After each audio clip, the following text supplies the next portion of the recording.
Olá, pessoal. Tudo bom? Meu nome é Bruno, eu sou professor de oftalmologia do SESMAC e a gente vai discutir com vocês alguns temas. Diante dessa pandemia, da Covid-19, precisamos fazer algumas atualizações, alguns ajustes e vamos agora iniciar esse formato de mandarmos algumas aulas que vão funcionar como guias, resumos, para que vocês possam ter o primeiro contato, vamos dizer assim, com alguns temas importantes da prática da oftalmologia. Vou compartilhar aqui a tela com vocês.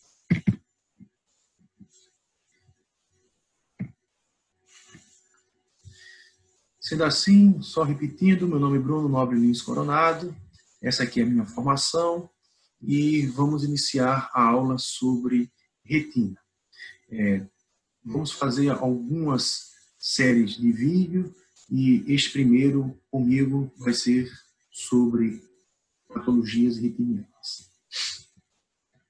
Bom, para iniciar, é interessante que vocês percebam que o olho ele pode ser dividido em alguns compartimentos.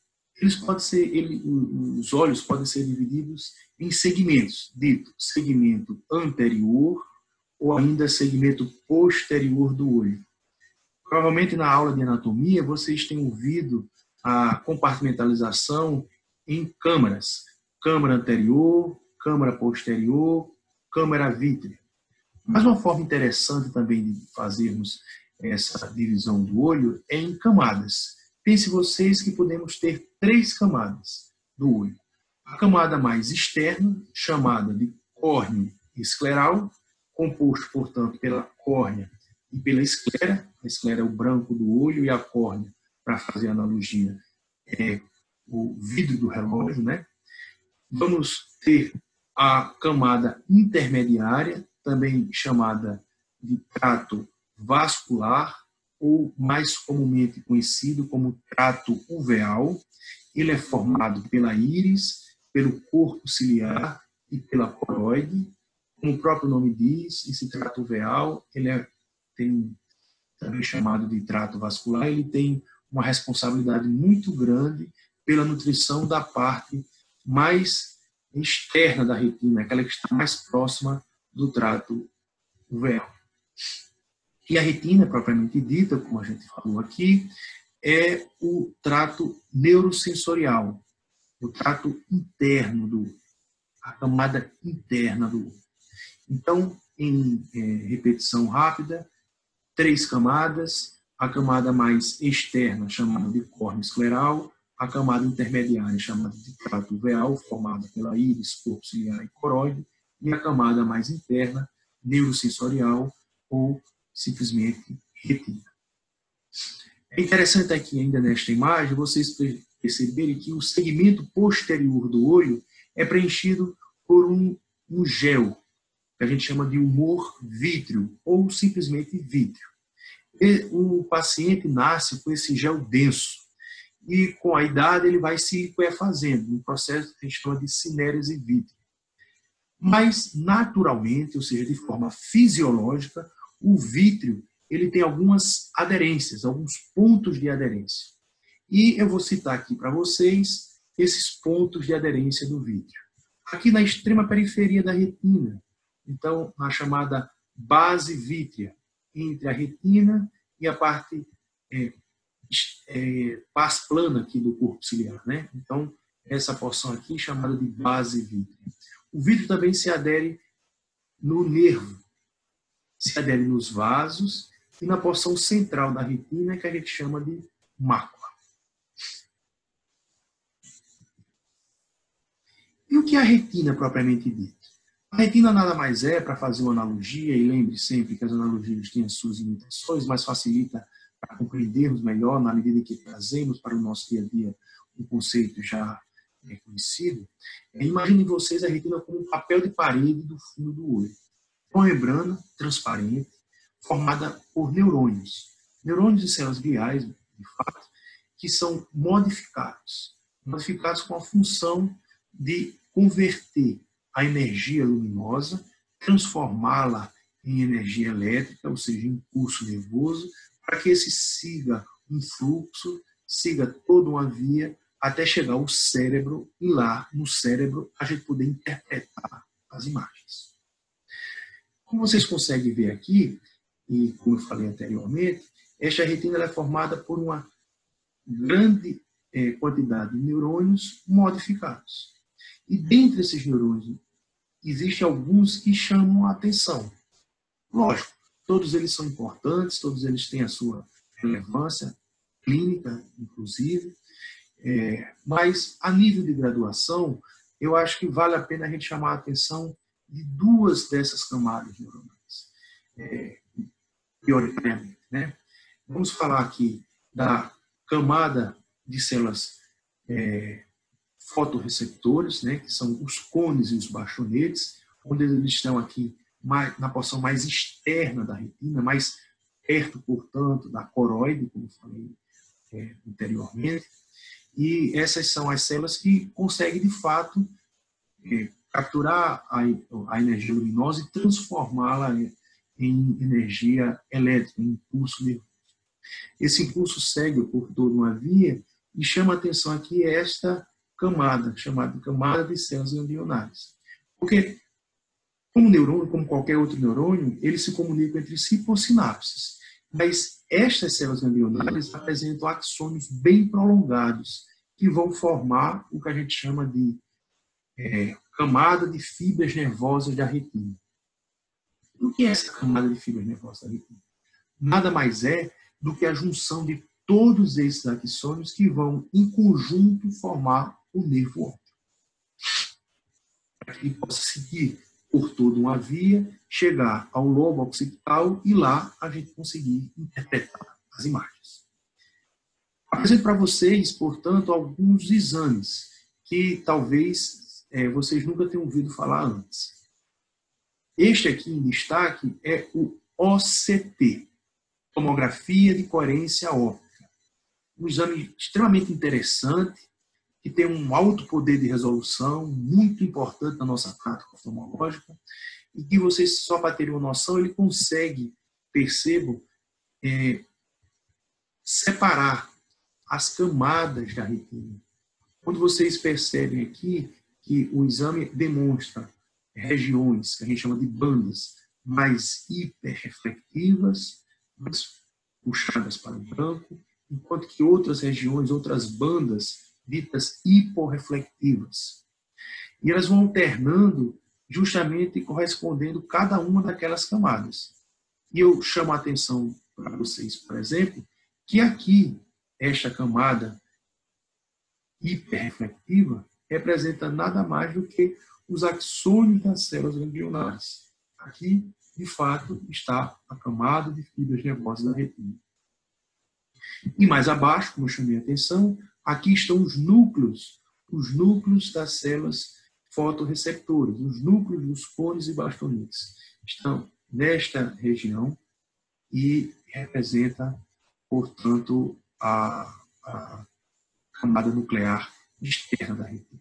E essa parte mais aqui, os segmentos internos e externos dos fotorreceptores. Mas, chamando a atenção para vocês, os núcleos dos fotorreceptores, aqui os núcleos das células ganglionares, nessa porção mais hiperreflectiva, os axônios das células ganglionares, que representam a camada de fibras nervosas da retina.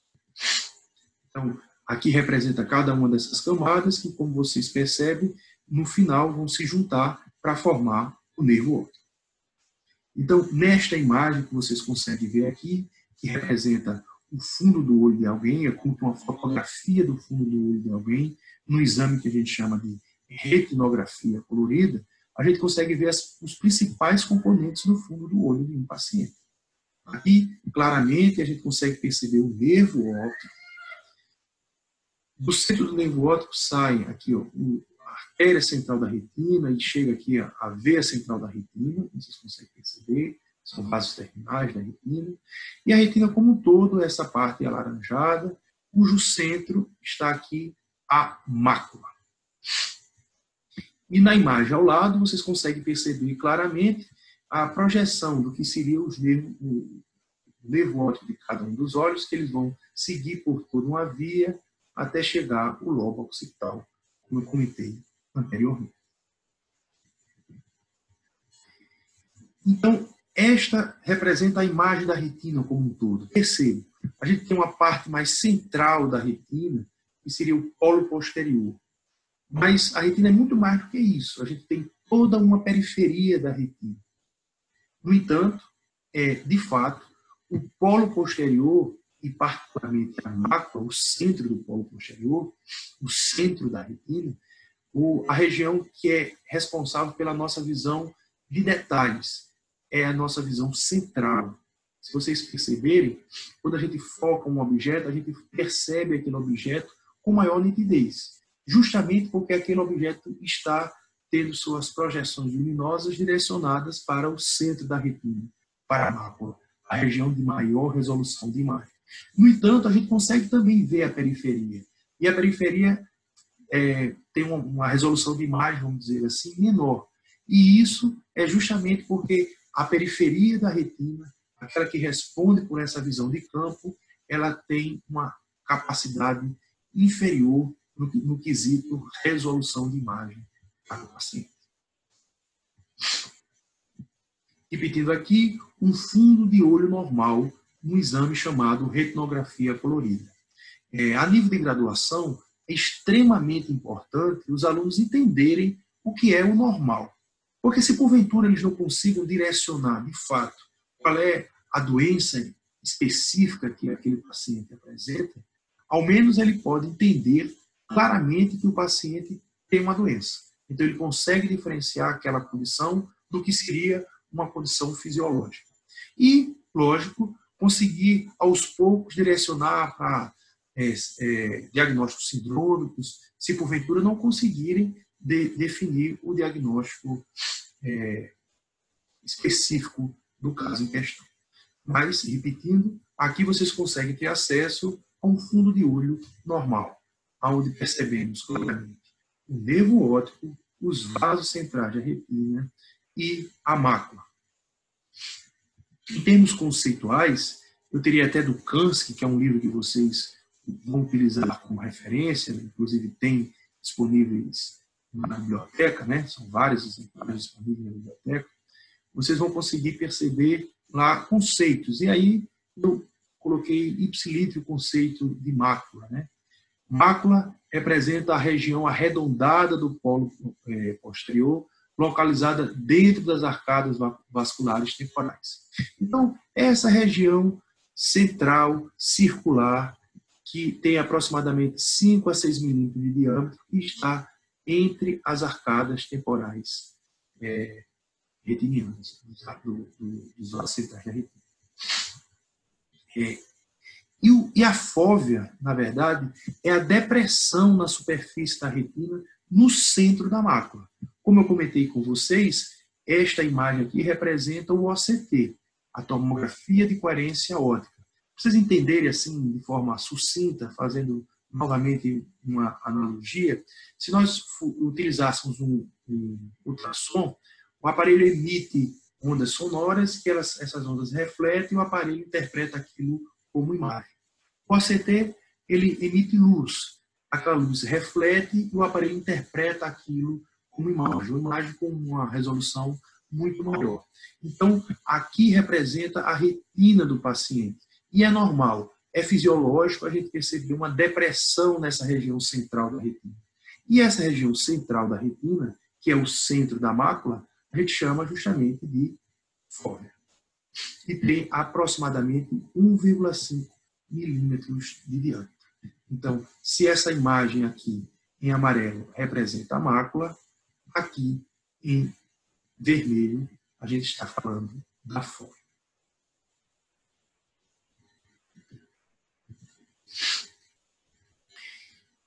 Então fica fácil. Se a gente tem essa imagem já na mente, ou uma imagem semelhante a esta na mente, representando um paciente com características fisiológicas do fundo do olho, fica claro que a gente consegue perceber alterações nessa imagem à direita, inferior. Rapidamente, a gente consegue perceber que a fóvea não está muito bem definida nesta região. O nervo, perceba, qual é a característica de um nervo normal? A gente consegue ter as margens muito bem definidas, uma coloração diferente do resto da retina. E ele tem uma escavação central. Isso vai ser muito melhor detalhado na aula de glaucoma. Mas, só para repassar para vocês as principais características do que seria um nervo óptico normal. Os vasos centrais da retina, eles têm tortuosidade, e essas tortuosidades são normais, são vasos terminais que saem, que emergem aqui, ó, ou chegam na parte central do nervo, né? Eles emergem do centro do nervo. E aí, eles têm tortuosidade. Pense como uma estrada que pode ter curvas, mas elas não têm buracos. Ou seja, a integridade das paredes dos vasos é uma característica fisiológica. O sangue, em outras palavras, está dentro do lumen vascular, né? Então, claramente, a gente não percebe hemorragias, exudatos, edema na retina, justamente porque a gente tem esses vasos centrais da retina com barreiras hemato-retinianas verdadeiras. Tá? E a mácula, que é essa região central, cujo centro da mácula é a fóvea, a gente consegue perceber que a fóvea, portanto, é como que uma mancha no centro da mácula. E essa mancha apresenta uma coloração uniforme, mas ela vai até se esvaindo, mas se esvaindo também de forma padrão, né? E a gente não consegue perceber os bordos da fóvea. E isto é um padrão de normalidade.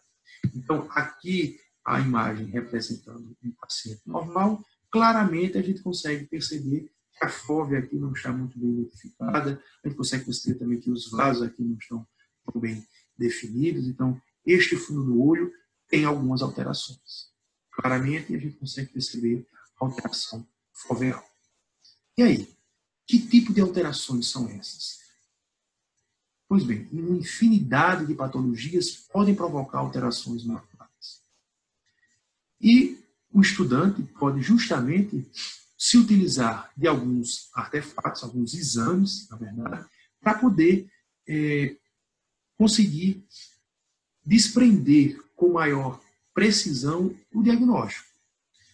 Para quem já é da área, especificamente para o oftalmologista, ou ainda mais para o retinólogo, que é aquele que é o especialista em retina, ele consegue identificar, só com a visualização do fundo do olho, algumas características que podem direcionar para um diagnóstico comum.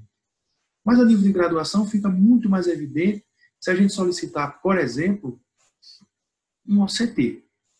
E a gente vai conseguir identificar, neste exemplo em questão, a síndrome da tração vítreo-macular. A primeira patologia que eu estou comentando com vocês, a primeira patologia macular que eu estou comentando com vocês nessa discussão que estamos tendo sobre fundo do olho, especificamente sobre retina. Então, é uma adesão que existe do vítreo sobre a mácula, que ele evolui com atração e vai deformar a retina. Então, percebam, aqui é um fundo do olho normal, representado por um CT com uma depressão fisiológica, aqui foveal. No entanto, nesta imagem, vocês conseguem identificar que esta linha representa o vítreo. O vítreo que eu mostrei lá naquele primeiro, aquele gel, aquele humor vítreo que eu mostrei nos primeiros slides. Ele tem, como eu comentei, alguns pontos de aderência. E um dos pontos de aderência do vítreo é justamente a mácula, justamente a fóvea, o centro da mácula. E se porventura esse vítreo começar a ter alguma tração, ele pode também tracionar a retina. E aqui, claramente, vocês conseguem perceber que a retina que tinha uma depressão já não tem mais essa depressão. O que seria uma depressão? Aqui, eu mostrando seguindo a seta, o que existiu foi uma elevação, uma deformação retiniana. Uma doença que a gente chama de síndrome da tração vítreo-macular. O nome diz muito sobre ela. A atração que o vítreo exerce sobre a mácula, deformando-a. E como a retina está deformada, a visão do paciente também fica comprometida. E aqui é um caso clínico real, a gente consegue perceber uma paciente que, por conta dessa deformação foveal, ela não tinha mais uma visão perfeita. Ela tinha uma visão de 20/80. Lembrando que 20 é o normal, a gente claramente percebe aqui que essa paciente tem uma dificuldade visual, uma acuidade visual de 20/80, provocada, portanto, pela atração vitro-macular. Só que olhe como é interessante. Esse vítreo pode continuar sendo tracionado e traciona tanto a retina, porque tem essa adesão, que rompe a retina e provoca um buraco na retina. Você vê que tem uma descontinuidade. A retina que era para continuar aqui, ela tem uma área de descontinuidade e depois segue normalmente. Então, esta área de descontinuidade da retina, provocada por uma tração e, portanto, por consequente rompimento da retina, é o que a gente chama de buraco macular. O nome é muito sugestivo também, é um buraco que a gente percebe na retina. E o nome buraco macular, olha o que ele está dizendo, é o buraco na mácula, no centro da retina. E como a mácula é a área responsável pela visão central, aquela visão com maior detalhe, o buraco macular também vai provocar uma baixa acuidade visual nesses pacientes. E aqui a gente consegue perceber, portanto, que se existe uma atração antero-posterior, ou seja, nesse sentido, de baixo para cima, nesse sentido que eu teria mostrado, ou ainda uma atração tangencial, no sentido que a seta está mostrando aqui, a gente pode ou formar o buraco, ou ainda a gente pode aumentar esse buraco. Então, as trações antero-posteriores, como também as trações tangenciais, são as forças que justificam a fisiopatologia da formação do buraco macular. Que é o que a gente consegue perceber claramente aqui nesta outra imagem.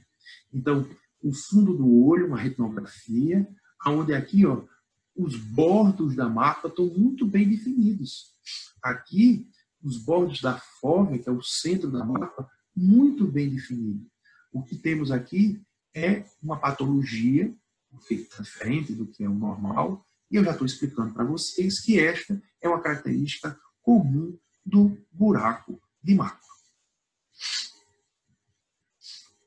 Este buraco, vocês conseguem perceber aqui pelo OCT, eles podem ser, ou parcial, que a gente vai chamar de buraco macular lamelar, ou ainda buraco macular de espessura total, onde todas as camadas da retina têm descontinuidade. A imagem de cima, que é o buraco lamelar, vocês percebem que tem a descontinuidade na porção superior, a porção mais interna da retina. Enquanto que as camadas externas da retina nessa imagem têm continuidade. Então, o buraco aqui foi parcial, chamado de buraco macular lamelar. Embaixo, a descontinuidade é de todas as camadas da retina. Então, é buraco macular de espessura total.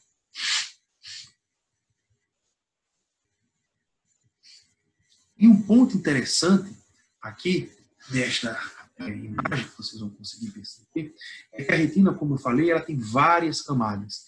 E a camada mais interna funciona como que uma capa da retina, é a membrana limitante interna.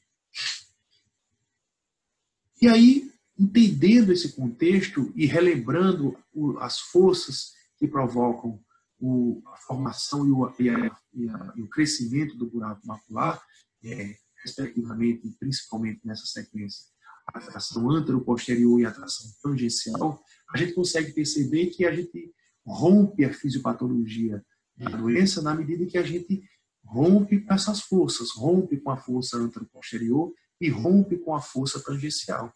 E como é que a gente rompe com essas forças? A gente rompe com a força antero-posterior fazendo justamente a vitrectomia. Também fazendo analogia, percebam, a gente pode entrar, fazer uma cirurgia chamada laparoscopia. Então, fazendo a laparotomia como a cirurgia tradicional do abdômen, e a laparoscopia a gente usa trocado. Assim, no dia a dia de vocês, comumente vocês têm acesso à laparoscopia. Então, a vitrectomia é como que fosse uma laparoscopia ocular. Então, perceba, a gente utiliza trocáteres no olho para que consigamos adentrar o segmento posterior do olho e lá, com esses trocados, a gente consiga fazer os procedimentos necessários. Então, com esses trocados, a gente consegue romper justamente aqui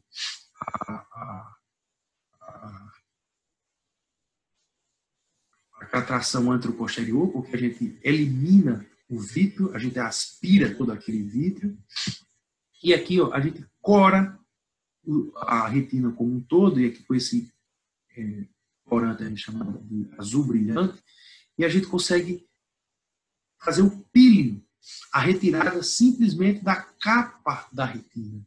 E quando a gente tira o vítreo, a gente acaba com aquela tração anteroposterior. E quando a gente tira a capa da retina, a gente consegue romper, acabar, eliminar com aquela tração tangencial. E com essas duas abordagens cirúrgicas, a gente fazendo a vitrectomia com o peeling da membrana limitante interna, a gente consegue tratar o buraco macular. Eu percebo que esta aqui é a imagem do paciente, uma mulher de 68 anos que tinha uma visão de 20/400 e no OCT mostrava o buraco macular e que depois da cirurgia, depois da vitrectomia e do peeling, olhe surpreendentemente a recuperação deste caso com a visão sequencial de 20/20 parcial. Realmente é uma visão surpreendente, uma recuperação espetacular. Provavelmente o resultado tão satisfatório foi pela precocidade terapêutica do caso em questão. Vamos falar também um pouquinho, dando sequência daquelas principais patologias retinianas, vamos falar sobre DMRI. Vocês nunca têm ouvido falar de degeneração macular relacionada à idade. É uma doença que, como o próprio nome já diz, é um processo crônico, degenerativo da mácula, degeneração macular, relacionada à idade, comum nos idosos. Então, é o envelhecimento acelerado da mácula que acontece em alguns pacientes. E a gente pode ter duas formas, vamos dizer assim, da doença. A forma seca e a forma exudativa ou neovascular. Então, interessante que talvez ninguém nunca nem tenha ouvido falar em DMRI. No entanto, se vocês olharem aqui por esse trabalho, nas formas mais avançadas da doença, se a gente somar aqui esses percentuais, mais de 3% da população nos Estados Unidos, nesse exemplo em questão, tem DMRI. Infelizmente, a gente não tem uma estatística nacional, mas como que cada vez mais a gente está aproximando da estatística americana, as estatísticas nacionais têm uma tendência a estar próximo a isso. Então, 3% da população tem DMRI. E a gente nunca nem ouviu falar na doença. Olhe quanto assim, distante da nossa prática médica, o que, na verdade, não deveria ser. Uma coisa bem comum, bem característica da DMRI, da degeneração macular relacionada à idade, é o acúmulo de debris, de restos celulares, de proteínas, de lipídios, enfim, de restos metabólicos abaixo da retina. Essas células e essas estruturas celulares que entram em apoptose, elas morrem e elas começam a acumular no fundo do olho e formam o que a gente chama de drusas, que são nada mais, repito, do que o acúmulo desses debris, desses metabólitos celulares. Então aqui, na imagem, vocês conseguem perceber um fundo do olho normal e aos poucos vocês vão conseguindo perceber que o paciente pode acumular algumas dessas drusas no fundo do olho, que vão aumentando em número e tamanho e vão justamente classificando em estágios esta doença, a degeneração macular. Até chegar em estágios mais avançados, aqui vocês não veem praticamente drusas nenhuma, aqui uma drusa ou outra isolada, aqui você vê essas manchinhas amarelas em maior quantidade no fundo do olho, mostrando uma maior quantidade de drusas. Então aqui é o estágio inicial da DMRI, aqui o paciente normal, enfim, estágio inicial da DMRI, na sequência estágio moderado da DMRI, ou ainda chamado intermediário, até chegar em estágios avançados da doença, onde a gente percebe uma atrofia da região central da retina, ou ainda um processo de neovascularização, de sangramento dessa região, formação de membrana neovascular subretiniana em atividade, né? Então, os estágios mais avançados da doença, infelizmente, geram lesões justamente na mácula. Relembre, daquela parte central da retina, aquela parte em que a gente tem a maior resolução de imagem. Então, o paciente começa a ter uma baixa acuidade visual importante. Não que ele fique cego por completo com isso, mas ele pode chegar a desenvolver até uma cegueira legal. A periferia ele consegue perceber, mas o centro é como que eles não percebessem. Eles não percebessem a região central, ao passo que eles conseguiriam perceber a periferia. Justamente porque a região central da retina é onde é aquela que está prejudicada pela degeneração. Qual o nome? Degeneração macular relacionada à idade. Então, aqui vocês conseguem ver esse conceito que drusas são esses produtos de degradação da apoptose metabolizada pelas células do epitélio pigmentado da retina e que na clínica a gente consegue identificar como que essas manchas branco-amareladas no fundo do olho, manchas essas próximas, inclusive, da região central, particularmente da mácula, então, degeneração macular relacionada à idade. E se a gente pedir o OCT desse exame, que vocês já estão começando a ouvir falar mais recorrentemente desse exame, vocês conseguem identificar justamente essa drusa. Olha lá, uma drusa é o mesmo paciente. Essa mancha aqui representa aquela drusa que eu mostrei, e aqui, ó, justamente a alteração no OCT.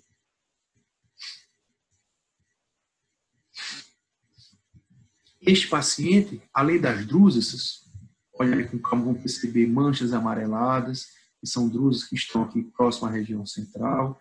E mais do que isso, a gente consegue identificar sangue, uma membrana neovascular, de fato, em atividade ali. Então, a gente deixou de ter um estágio inicial da doença, que é a forma seca, e estamos agora diante da forma úmida, da forma neovascular da DMRI. Então, DMRI exudativa ou DMRI neovascular. E aqui eu também apresento para vocês um outro exame muito interessante que a gente utiliza comumente na oftalmologia e particularmente no contexto de avaliação retiniana, que é a angiofluoresceinografia, ou ainda retinografia fluorescente. O pessoal gosta de dizer que é um contraste que a gente usa, mas na verdade é um corante. Já que a gente tem transparência de meios, a gente não precisa de um contraste, a gente precisa só de um corante. Então utiliza-se fluoresceína, coloca na veia do paciente, e essa fluoresceína chega ao olho do paciente e ele vai preenchendo justamente os vasos e a gente vai conseguindo fotografar o fundo do olho do paciente. Então, o exame de anjo, né, que é o momento que a gente chama, angiofluoresceinografia, enfim, o exame de anjo, como o próprio nome já diz também, a gente identifica muito bem os vasos. E percebam, os vasos da retina estão íntegros, com exceção desses vasos centrais, que foram comprometidos justamente pela doença chamada DMRI, do tipo neovascular. Vocês vão conseguir diferenciar isso mais para frente numa retinopatia diabética, onde as outras partes, os outros vasos, os vasos mais periféricos da retina também estão comprometidos, né? Enquanto que na DMRI o nome já fala, a porção central, a porção macular da retina que está comprometida. E aí? Que exame também a gente poderia solicitar? Um exame com alta resolução de imagem, a gente poderia perceber as estruturas retinianas de forma mais bem definida, mais visualizada, com melhor resolução de imagem.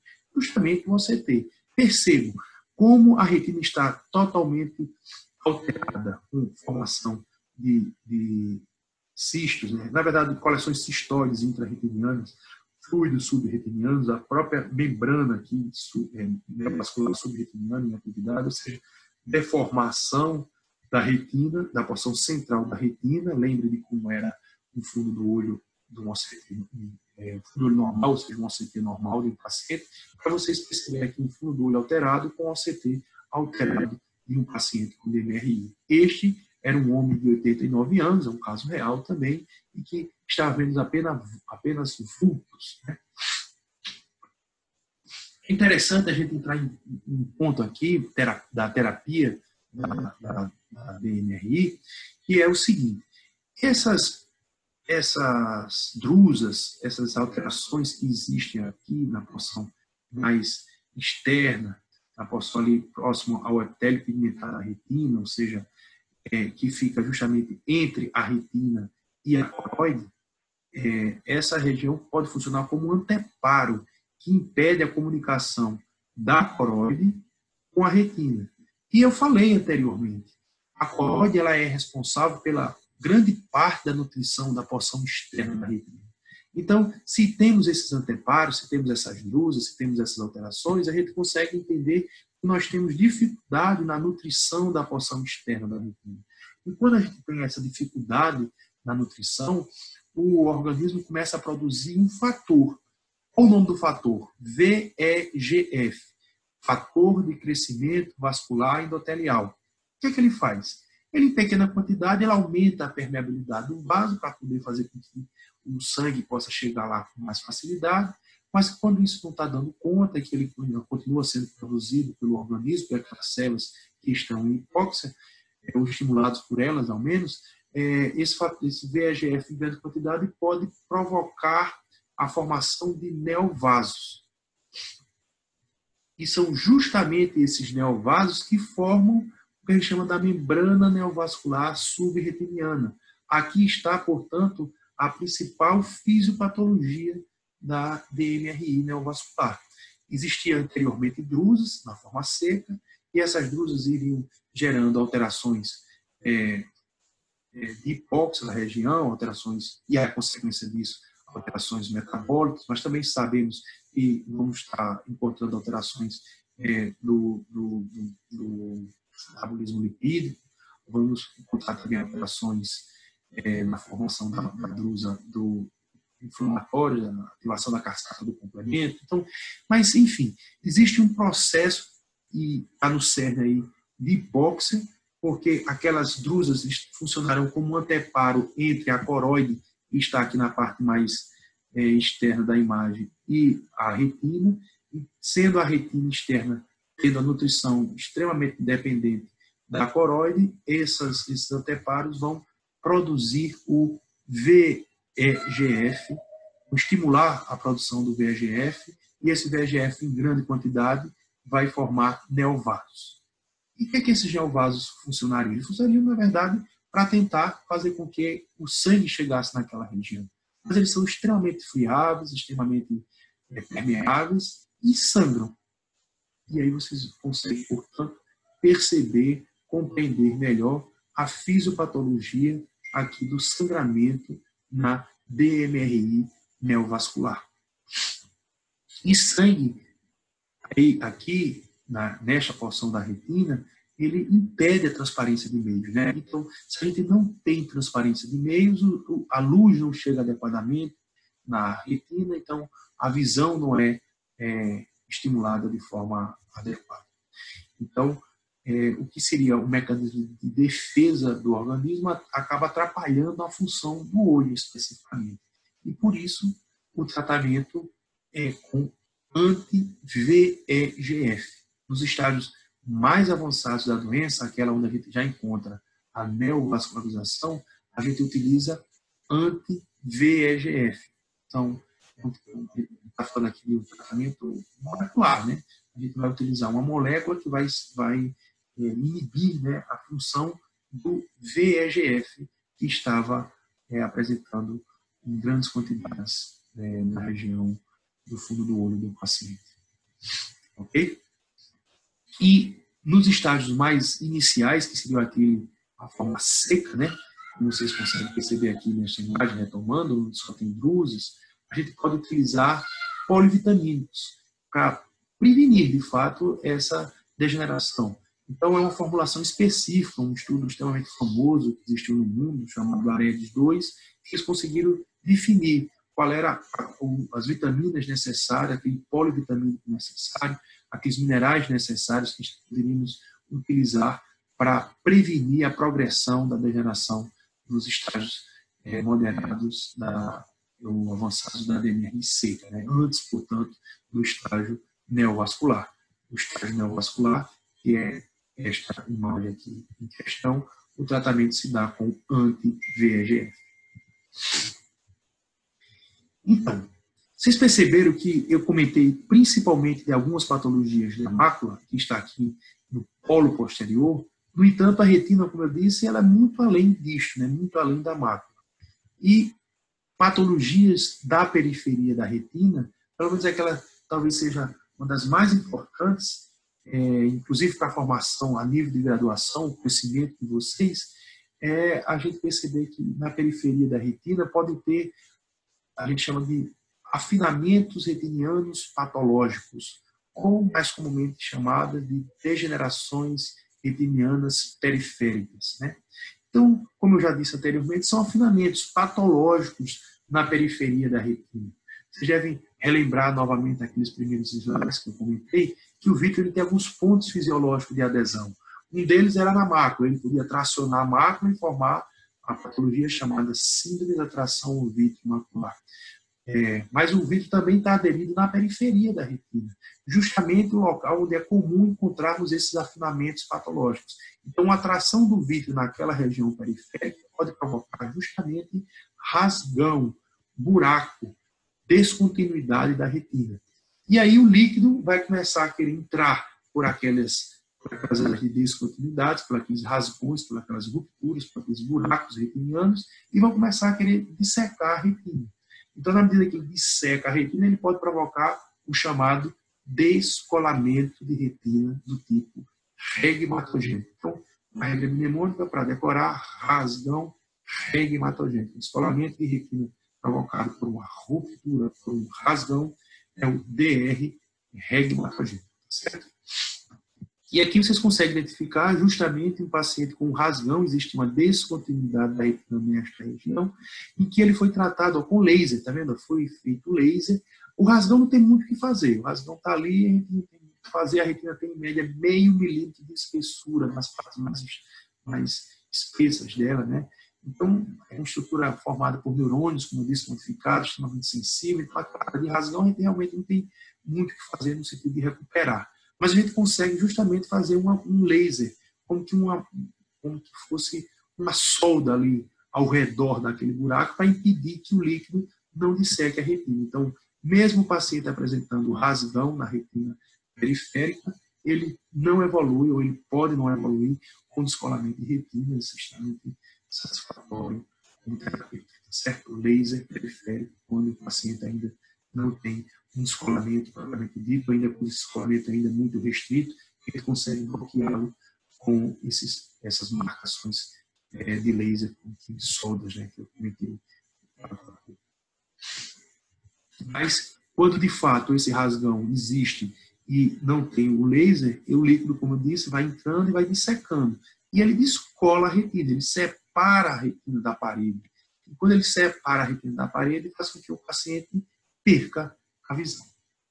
E aí, descolamento de retina regmatogênico, comum em pacientes jovens, pacientes míopes, justamente porque os míopes têm aquelas degenerações periféricas, aqueles afinamentos patológicos na retina que podem predispor a esses rasgões e, portanto, predispor ao descolamento de retina. Quando a gente faz, muitos dos que vocês que estão assistindo agora são míopes, né? Então, quando vocês vão ao consultório da oftalmologia, o oftalmologista ele pede para dilatar a pupila de vocês, é justamente também para poder ver, além da questão da refração, que o professor Nicolas já deve ter conversado melhor com vocês sobre a acomodação e a alteração que a acomodação pode provocar na refração do paciente, a função de dilatar a pupila é também de conseguir ver melhor a periferia. Imagine, é como a gente estivesse precisando ver o fundo do olho de alguém, se a gente tivesse, se a pupila fosse a fechadura de uma porta, é como a gente estivesse querendo ver o fundo do olho pelaquela pupila fechadinha. No entanto, se a gente abre a porta, ou seja, se a gente dilata a pupila, a gente consegue entrar no quarto e visualizar ele muito melhor. Então, fazendo também novamente uma analogia, se a gente pede para dilatar a pupila, a gente consegue, como que a gente estivesse abrindo uma porta para conseguir ver melhor toda a periferia da retina. E, particularmente, a gente conseguiria evidenciar se existia na periferia da retina alguma área de fragilidade, alguma área de afinamento, alguma área portanto, com degeneração retiniana periférica, que pudesse ser submetida, por exemplo, a um laser preventivo, né, antes do paciente chegar a evoluir com o descolamento propriamente dito. E se ela evolui com o descolamento propriamente dito, quais são os principais sinais e sintomas que o paciente vai referir? E vocês, como clínicos gerais, podem atender as urgências clínicas do dia a dia, né? O paciente pode referir flashes de luz, que a gente chama de fotopsia, às vezes até com o olho fechado, vai perceber como fosse flash de luz, e pode até confundir com aura enxaquecosa, né? E vai perceber também pontos pretos. Imagine que o sangue, a retina rompe, então pode ter sangramento, o próprio epitélio pigmentado da retina pode cair aqui no vítreo, e todos esses detritos passando na frente da visão, no olho, a gente percebe isso como pontos volantes, que a gente vai chamar, nome técnico, moscas volantes. Então, podemos ter fotopsias como um dos sintomas, moscas volantes como outro sintoma, e o terceiro, propriamente dito, quando a retina realmente acontece o descolamento, a baixa de visão. Como normalmente o rasgão é mais periférico, o descolamento também se inicia mais na periferia em direção ao centro, a baixa acuidade visual normalmente vai da periferia para o centro. Então aqui a gente percebe uma baixa acuidade visual, percebe alguns pontos pretos que passam na frente da visão, que a gente poderia chamar de moscas volantes, e não está mostrando aqui na imagem, mas o paciente poderia referir flashes luminosos com fotopsias como as principais características de um descolamento de retina hematogênica. Certo? Dando sequência, aqui eu chamo até a atenção, assim, em particular, como uma patologia muito importante para o dia a dia de vocês inclusive, quanto clínicos, né? Eu comento, quando estou presencialmente, gosto de fazer essa enquete, perguntar, mas repasso aqui para vocês. Se vocês perceberem ao longo da formação médica de vocês até agora, vocês já estão entrando daqui a pouco no estágio, assim, vocês estão terminando a parte teórica do curso, né, e vão entrar agora no internato, né, a parte mais voltada para a clínica. E toda essa formação teórica de vocês, agora, assim, tendo cartas, lógico, eu sei, mas esse embasamento teórico dessa parte inicial do curso, antes de entrar no internato, propriamente dito, vocês, se fossem falar de duas doenças que vocês mais estudaram agora, provavelmente vocês vão pensar igual as outras turmas falaram. Não falar uma só, né, vão falar duas, então, diabetes e hipertensão. Percebam, as duas doenças, diabetes e hipertensão, aquelas que vocês mais estudaram no dia a dia de vocês até agora, as duas têm repercussões oftalmológicas. Então, só por isso não se justificava a oftalmologia estar tão distante da prática médica de vocês, né? É um tema, né, uma disciplina que devia estar muito mais assim, próxima de vocês nessa formação. E eu chamo a atenção justamente por retinopatia diabética e retinopatia hipertensiva. Vamos falar, portanto, agora de retinopatia diabética. Então, existe aproximadamente um terço, assim, no Brasil, de 9 a 12 milhões de pacientes têm diabetes, né? E aproximadamente um terço dos diabéticos tem algum estágio de retinopatia. Então, especificamente, fala-se em 34,6% de pacientes têm retinopatia, né? 34,6% dos diabéticos, né, têm retinopatia. E isso representa 93 milhões de pessoas no mundo, né? Uma quantidade imensa de pessoas com algum estágio da retinopatia diabética. E o que é que o paciente tem que saber, e mais do que isso, o que é que o médico tem que saber para poder expor para o paciente, né? E a avaliação, a triagem para um paciente com diabetes, para poder saber se ele tem ou não tem a retinopatia, é um exame ocular, né, um exame oftalmológico, ao menos anual, para todos os diabéticos, né? Então, se o paciente é diabético, tem que fazer o exame anualmente, né? E qual é o momento do primeiro exame? Né? Quando é que a gente realmente tem a obrigação de dizer, olha, eu tenho que fazer um exame oftalmológico específico para avaliar o estágio de retinopatia diabética neste paciente diabético? Então, o primeiro exame para avaliação específica tem a obrigação de ser realizado com 3 a 5 anos após o diagnóstico de diabetes tipo 1. naquele paciente. E no momento do diagnóstico do paciente com diabetes tipo 2. Por que isso? Porque o paciente diabético tipo 2 não vai saber, a gente não vai saber há quanto tempo esse paciente tem diabetes. Então, no momento do diagnóstico do diabetes tipo 2, a gente já deve avaliar o fundo do olho daquele paciente. E se ele não tiver nenhum estágio, nenhuma situação que precise de tratamento para a retinopatia diabética, a avaliação sequencial vai sendo anual, né? Pode ser antecipada, dependendo de cada caso, com algumas alterações específicas. E no paciente diabetes tipo 1, esse primeiro exame assim, detalhado, né, para poder ser direcionado para o fundo do olho de um paciente com diabetes, na procura de uma potencial retinopatia diabética, é com 3 a 5 anos de diagnóstico de diabetes tipo 1. Justamente porque o diabetes tipo 1 não se esconde, né? Rapidamente o paciente vai apresentar outras manifestações clínicas que ele vai ter o diagnóstico do diabetes tipo 1. E então, com 3 a 5 anos desse diagnóstico, ele deve fazer esse primeiro exame oftalmológico direcionado e depois seguir com uma avaliação ao menos anual, desde que, lógico, ele não precise fazer nenhum tratamento específico. E aí o retorno vai ser mediante a necessidade pontual de cada paciente, né, caso a caso. E como é a fisiopatologia de tudo isso? O diabetes é uma doença metabólica. Vocês sabem, enfim, uma doença que vocês mais estudaram aí, pelo menos uma das, nessa formação médica de vocês, né? O direcionamento até mesmo do MEC, né? E aí, ela é uma doença metabólica, sistêmica, mas ela se manifesta nos órgãos-alvos, principalmente por uma microangiopatia, né?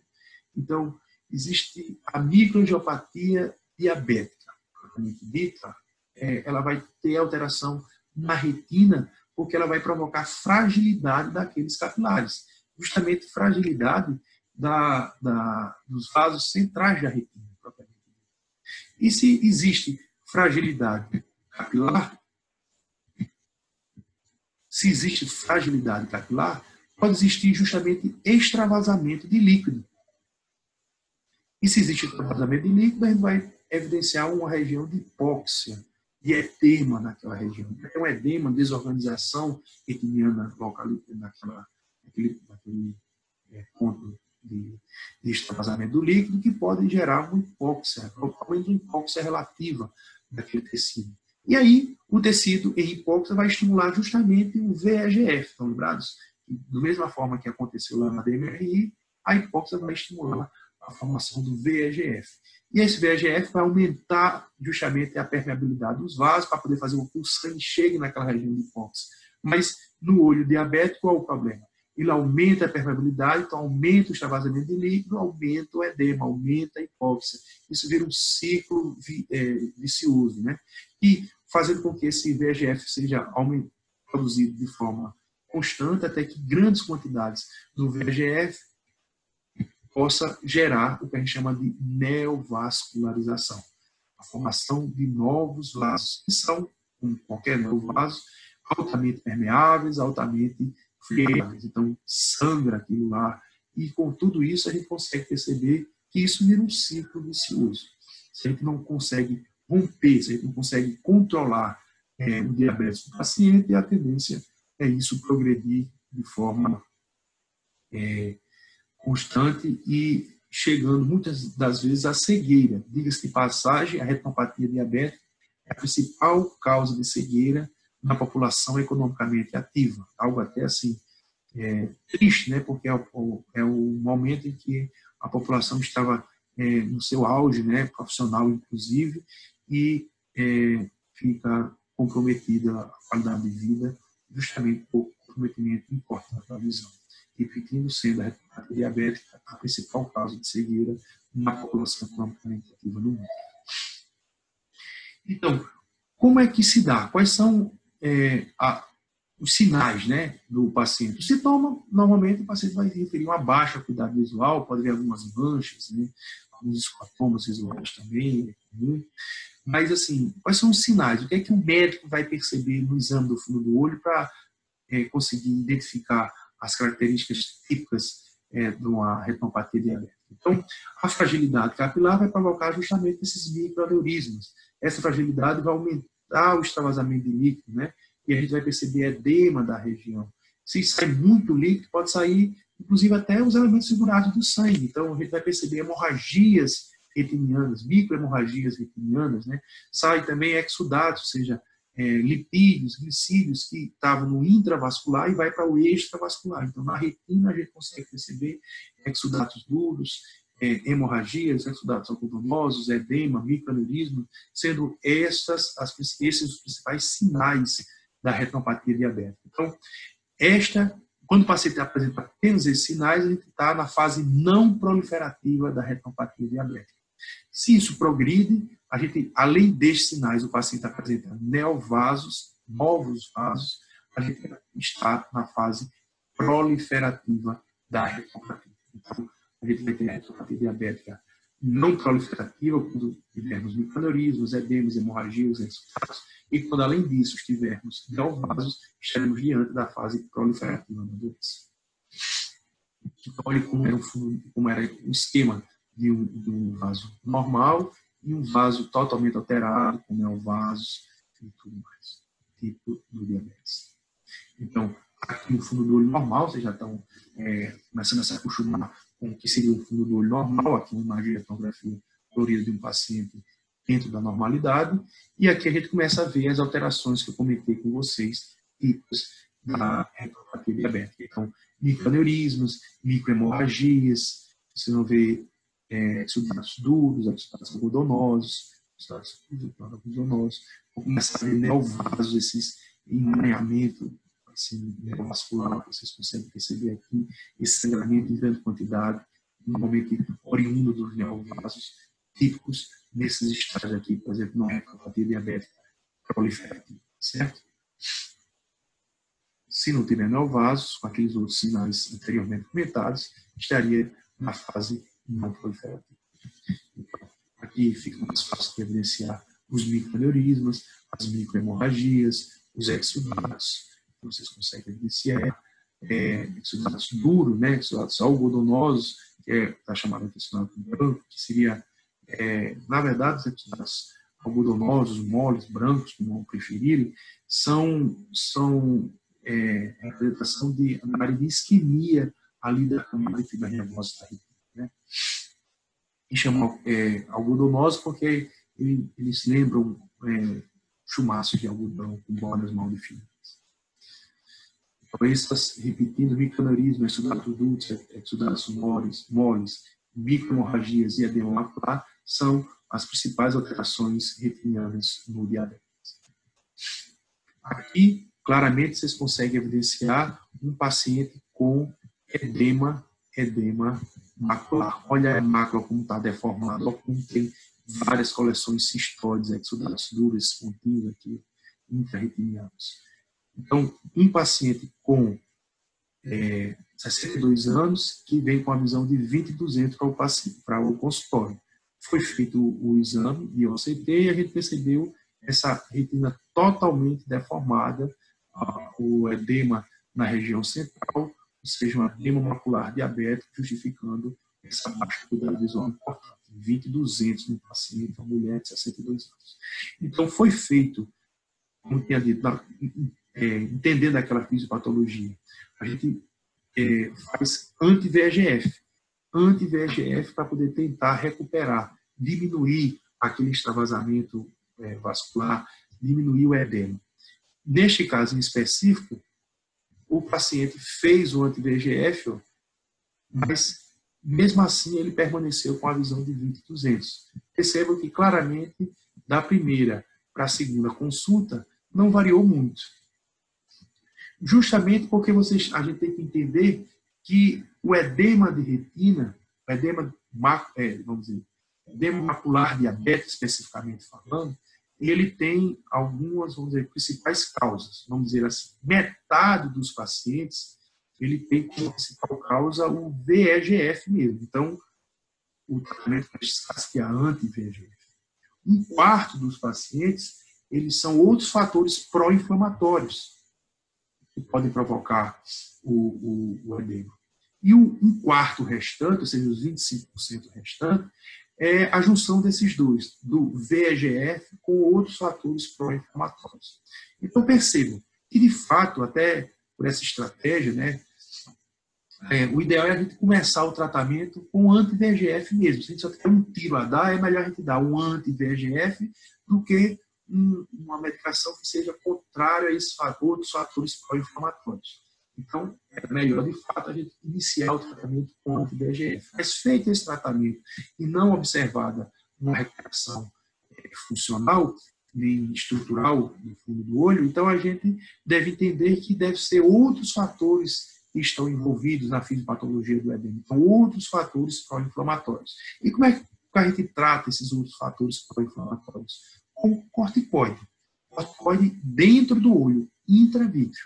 Então, faz-se a injeção intravítrea de anti-VEGF, que no caso não deu efeito, ou de corticoide, que no caso foi o que deu efeito. Percebam, corticoide, depois da aplicação do corticoide, de dexametasona, o paciente tem uma recuperação importante, voltando àquela depressão focal central, e a visão que era 20/200 foi para 20/40, uma recuperação muito satisfatória para este paciente, certo? Lógico que esse paciente também tem que seguir com o tratamento clínico, né, da doença de base, ou seja, do diabetes.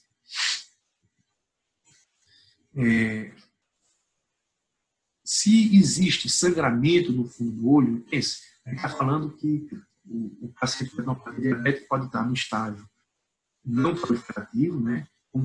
Quando tem a formação de neovasos, ele atinge um estágio proliferativo da doença, degeneração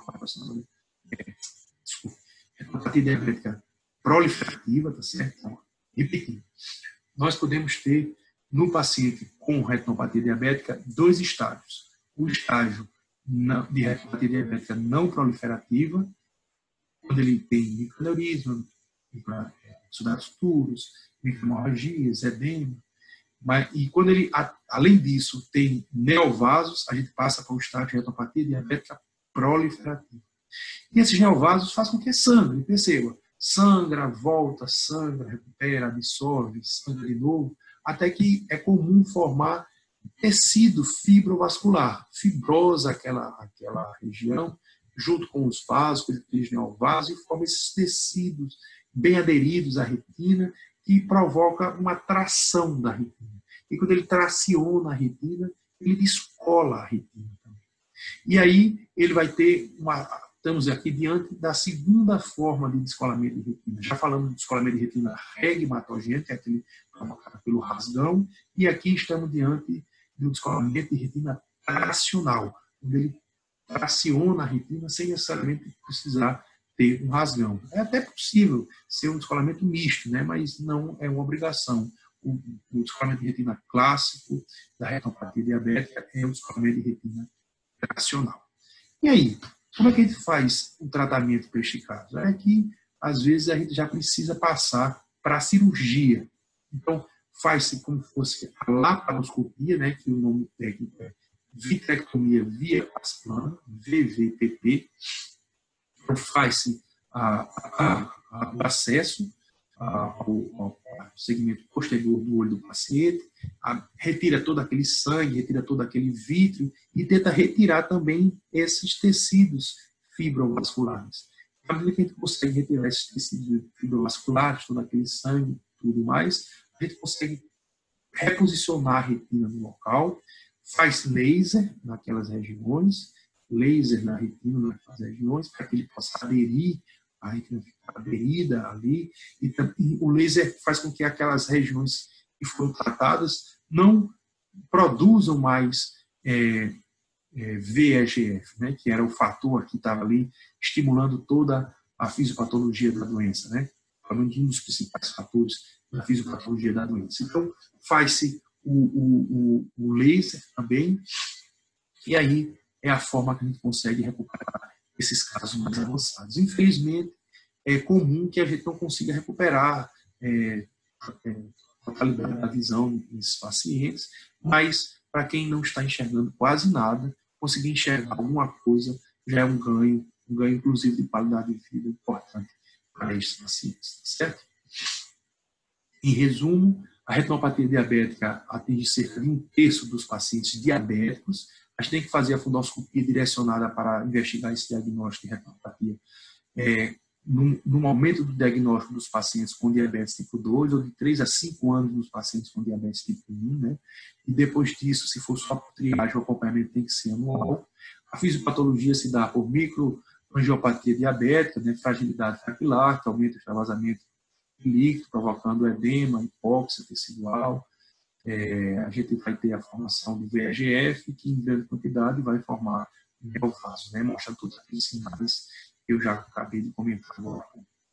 E o tratamento específico vai ser o controle glicêmico, ou seja, o controle da doença de base, mas tem que fazer também laser naquelas áreas de isquemia periférica para poder evitar que elas fiquem produzindo o VEGF, né? E aí temos que fazer também o tratamento com anti-VEGF, e em alguns casos, como vocês viram, o uso de corticoide de depósito, para alguns casos comum de edema macular refratário. E quando o estágio está mais avançado, em algumas situações é necessário fazer a cirurgia, a vitrectomia via paz plana, a sigla VVPP. E por fim, aqui na retina, a retinopatia hipertensiva. Vejam, a pressão arterial acima dos níveis recomendados para determinada faixa etária é o que caracteriza de fato a hipertensão arterial, e enquanto que um terço dos pacientes diabéticos apresenta algum estágio de retinopatia diabética, apenas 15% dos pacientes hipertensos apresentam um estágio de retinopatia hipertensiva. Mas como temos mais hipertensos do que diabéticos no mundo, então o número absoluto é relativamente semelhante, né? E o que é interessante é que a retinopatia hipertensiva aumenta o risco para a doença vascular oclusiva e isquemia de papila. É extremamente comum a gente perceber aqui uma trombose como uma complicação da retinopatia hipertensiva, ou seja, a trombose de veia central da retina é uma complicação comum num quadro de retinopatia hipertensiva descompensada. E quais são as principais alterações que a gente vê no fundo do olho? A gente vê um estreitamento arteriolar, alterações de tortuosidade, os vasos ficam mais tortuosos do que o comum. A gente consegue ver um extravasamento vascular com hemorragias, com edema, com alguns exudatos, como comentado. Mas o que é bastante característico no fundo do olho de um paciente com uma retinopatia hipertensiva é a arteriosclerose, como acontece em tantos outros, né, vamos dizer assim, órgãos que têm complicações da hipertensão arterial sistêmica. Então, existe uma fibrose, uma hialinização daqueles vasos. E a gente vai começar a ver aqueles cruzamentos que a gente chama arteriovenosos patológicos, que evoluem para vasos em fio de prata. É comum ter a trombose, lembra que eu comentei? Então, tendo trombose daqueles vasos, o sangue não passa mais por ele, a gente começa a ver aqueles vasos em fio de cobre, ou ainda mais comumente chamado de vasos em fio de prata. Isso é uma alteração típica do fundo do olho do paciente com retinopatia hipertensiva descompensada, certo? E o tratamento? O tratamento também, como da outra forma, tem que ter o controle da doença de base, né? Então, aqui o controle da hipertensão arterial sistêmica, tem que fazer laser naquelas áreas da periferia, normalmente, naquelas áreas isquêmicas, né? Para também evitar a formação do VEGF, né? Também podemos utilizar anti-VEGF, ou ainda corticoide naquela região, aqueles pacientes que apresentam o edema macular secundário à hipertensão arterial, no caso do edema macular secundário à retinopatia hipertensiva, e mais comumente o edema macular secundário à trombose de veia central da retina. Então, existe um processo, inclusive, inflamatório naquela região. Então, aumenta a permeabilidade dos vasos, existe um processo inflamatório. Então, faz-se uso de anti-VEGF, como também de corticoide, em alguns casos refratários, tá certo? E, menos comumente, mas também podemos utilizar algumas situações, os sangramentos em grande quantidade, a hemorragia vítrea, que a gente chama, como exemplo, né, uma das indicações de cirurgia para a retinopatia hipertensiva, ou seja, a vitrectomia via paz plana, a VVPP, como uma cirurgia indicada para a retinopatia hipertensiva de estágios mais avançados, complicados da doença, menos comumente indicados do que nos estágios de retinopatia diabética. Okay? Então, conversei um bocado aqui com vocês, de fato isso funcionou como guia, para que a gente consiga discutir melhor um pouco sobre alterações retinianas e as suas principais patologias. Obrigado, ficamos às ordens. Até mais.